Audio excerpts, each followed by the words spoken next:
കൊച്ചി പോലൊരു നഗരത്തിൽ police patrolling നിരന്തരമുണ്ടെന്ന് കരുതുന്ന ഒരിടത്ത് ഇന്നലെ അർദ്ധരാത്രി നടന്ന സംഭവം ആരുടെയും ഉള്ളിൽ ഭയമുണർത്തുന്നതാണ്.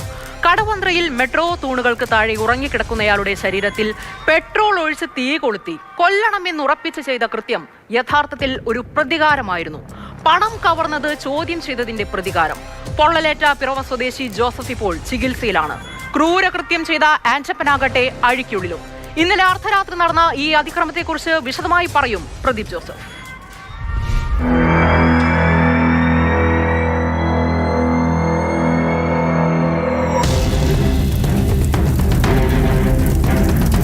അർദ്ധരാത്രിയിൽ നഗരം ഉറങ്ങിക്കിടക്കുമ്പോഴാണ് കടവന്ത്രയിലെ ട്രാഫിക് മീഡിയനിൽ തീ ഉയർന്നത്. ഒരു മനുഷ്യ ശരീരം വെന്തിരിഞ്ഞത്.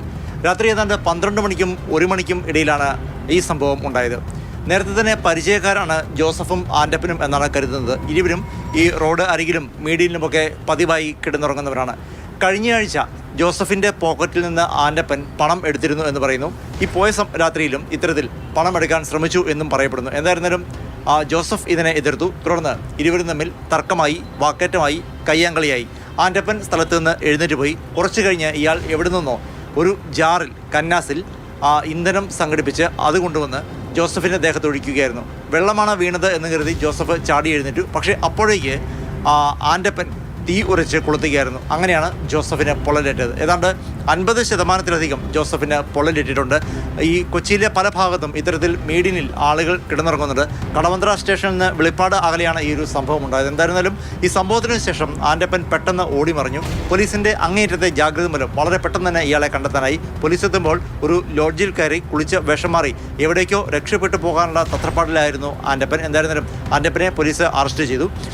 ജോസഫിനെ ആശുപത്രിയിൽ പ്രവേശിപ്പിച്ചു. ഏതാണ്ട് 50% പൊള്ളൽ ഏറ്റിട്ടുണ്ട്. ആരോഗ്യനില ഗുരുതരമാണ് എന്നാണ് ആശുപത്രി അധികൃതർ അറിയിച്ചിരിക്കുന്നത്. അതേസമയം നേരത്തെ നഗരത്തിൽ പല ഭാഗത്തും ഇത്തരത്തിൽ മീഡിയനിൽ കിടന്നുറങ്ങുന്നവരെ മാറ്റാൻ KMRL അധികൃതരും അതുപോലെ തന്നെ നഗരസഭയും പോലീസുമൊക്കെ ശ്രമങ്ങൾ നടത്തിയിരുന്നു. ചിലയിടങ്ങളിൽ വലിയ ഉയരത്തിൽ, അതായത് ആളുകൾക്ക് കടന്നു കയറാൻ കഴിയാത്ത തരത്തിൽ ബാരിക്കേഡുകൾ സ്ഥാപിച്ചിട്ടൊക്കെയുണ്ട്. പക്ഷേ എല്ലായിടത്തും അങ്ങനെ ചെയ്യുക എന്ന് പറയുന്നത് പ്രായോഗികമല്ല. അതുകൊണ്ട് തന്നെ ഒട്ടേറെ ആളുകൾ ഇത്തരത്തിൽ റോഡിന് നടുവിൽ മീഡിയനുകളിൽ കിടന്നുറങ്ങുന്നുണ്ട്. പലപ്പോഴും അപകടങ്ങൾക്ക് ഇത് കാരണമാകുന്നുണ്ട്, അല്ലെങ്കിൽ അപകടങ്ങൾക്ക് സാധ്യതയുണ്ടെന്ന് പോലീസും ട്രാഫിക് പോലീസും ഒക്കെ മുന്നറിയിപ്പ് നൽകുകയും ചെയ്തിരുന്നു. എന്തായിരുന്നാലും അത്തരമൊരു സ്ഥലത്താണ് ഉറങ്ങിക്കിടന്ന മറ്റൊരാളെ തീ കൊളുത്തി കൊല്ലാനുള്ള ശ്രമം നടന്നത്.